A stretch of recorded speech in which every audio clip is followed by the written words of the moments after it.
You are standing on a frozen plain 15,000 years ago. The wind cuts across the landscape like a knife. Snow crunches beneath your feet. In the distance, something enormous moves through the white haze. At first, it looks like a hill. Then the hill starts walking. A mammoth, 12 feet tall, several tons of muscle, covered in thick fur, armed with tusks longer than a grown man. And somehow, your survival depends on bringing it down. There's just one problem. You don't have a gun. You don't have steel. You don't have horses. You don't have armor. You don't even have farming. All you have are stone tools, wooden spears, and a small group of other humans who are just as hungry as you are. So here's the question. How did ancient humans hunt one of the largest land animals that ever lived without modern weapons? Because when archaeologists began uncovering evidence of mammoth hunts, they discovered something astonishing. Ancient humans weren't simply surviving.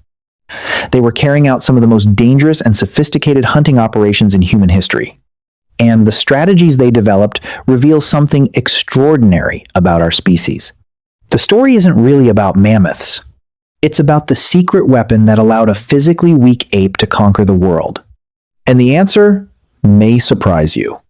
For most of human history, survival wasn't measured in money, followers, or job titles.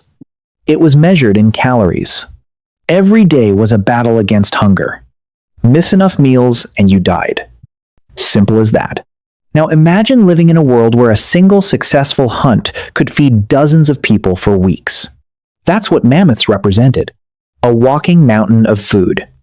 One adult mammoth could provide thousands upon thousands of pounds of meat, fat, bone marrow, skin, and ivory. To ancient hunters, spotting a mammoth wasn't just exciting. It was life-changing. But here's where it gets interesting.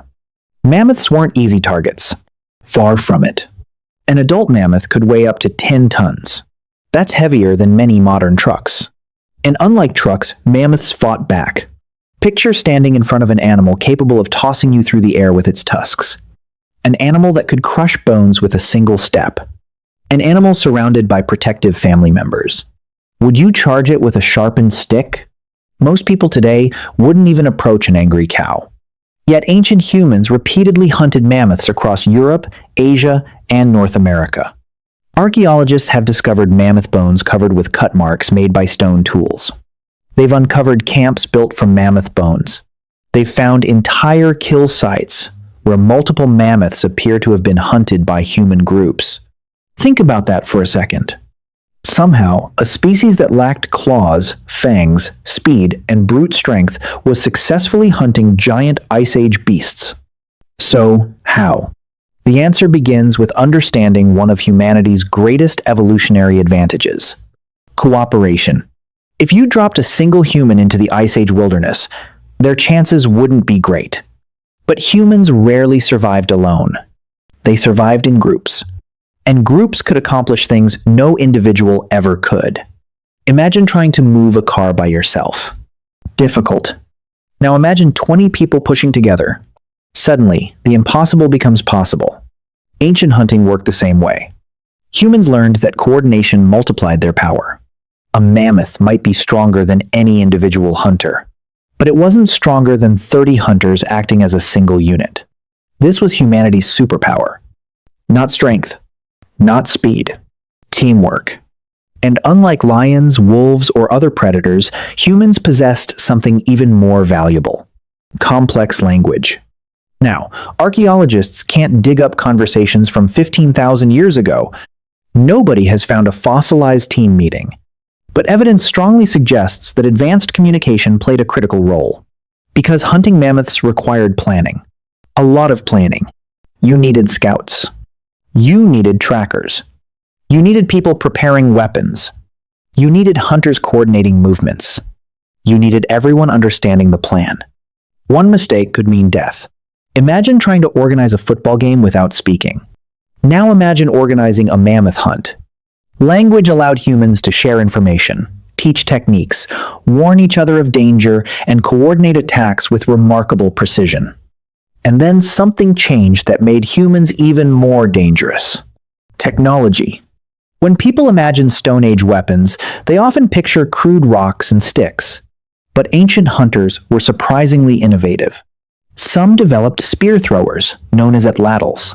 These devices acted like force multipliers. They increased the speed, distance, and power of thrown spears. Think of them as prehistoric performance-enhancing technology. Not quite rifles, but a massive improvement over throwing by hand. Now things get weird. Many mammoth hunts may not have involved direct combat at all, because charging a mammoth head-on was incredibly risky. Instead, hunters often use the environment itself as a weapon. Archaeological evidence suggests that some groups may have driven mammoths into natural traps. Cliffs, ravines, mud pits, frozen lakes. Picture dozens of hunters spreading out across a landscape, shouting, waving torches, throwing stones, creating noise and confusion. The goal wasn't necessarily to kill the mammoth immediately. The goal was to control its movement, to push it toward a place where gravity, terrain, or exhaustion would do the hard work. Imagine that. One of the largest animals on Earth defeated not by strength, but by strategy. And this reveals something fascinating about human psychology. Humans excel at indirect solutions. Other predators rely mostly on physical power. Humans rely on thinking. When faced with a problem, our instinct is often to ask, how can I make this easier? That mindset transformed hunting. Instead of becoming stronger than mammoths, humans became smarter than mammoths. But that's not even the strangest part. Some evidence suggests mammoth hunts may have involved social knowledge passed down for generations. A successful hunt wasn't just a lucky event. It was accumulated wisdom. Grandparents teaching parents. Parents teaching children. Knowledge surviving long after individual hunters died. Which migration routes mammoths followed? Which valleys worked as traps? Which seasons offered the best opportunities? Where herds gathered? How weather affected movement? Generation after generation. This created something incredibly powerful. Collective intelligence. No individual human knew everything, but the group knew a lot. And unlike other animals, humans could preserve and expand knowledge over thousands of years. Think about modern society. Most people don't know how smartphones work. Most people don't know how satellites operate. Yet, collectively, humanity possesses that knowledge. Ancient hunting operated on the same principle. The group became smarter than any individual member.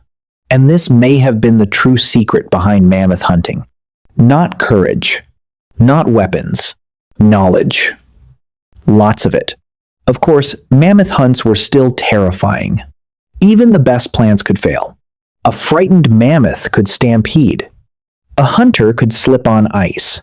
A spear could miss. An injured animal could become unpredictable. Every hunt involved enormous risk. Archaeologists have found evidence of injuries among prehistoric humans that may have resulted from dangerous encounters with large animals. Broken bones, trauma, serious wounds. These weren't safe operations. They were high-stakes gambles where the reward was survival itself. And here's something modern people often forget. The hunters weren't just fighting hunger. They were fighting time. Ice Age winters could be brutal. Food shortages were common. A successful mammoth hunt might mean the difference between a thriving community and starvation. The pressure must have been immense. Imagine knowing that your family's survival depends on what happens over the next few hours. Suddenly, the hunt becomes more than a hunt. It becomes a test of everything your group has learned, everything your ancestors taught you, everything your species has become. And then there's another mystery. Why were humans so willing to take these risks? The answer lies deep within human evolution. Humans are uniquely motivated by future rewards. We're willing to endure hardship today for benefits tomorrow.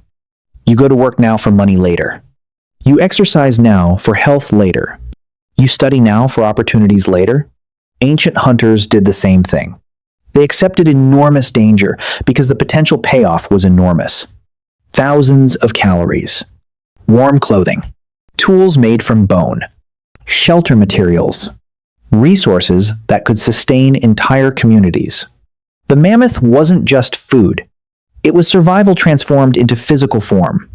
And eventually, humans became so effective at hunting large animals that they may have contributed to the extinction of many Ice Age giants. Scientists continue debating exactly how much responsibility humans bear. Climate change also played a major role. But one thing is clear. Where humans arrived, ecosystems changed.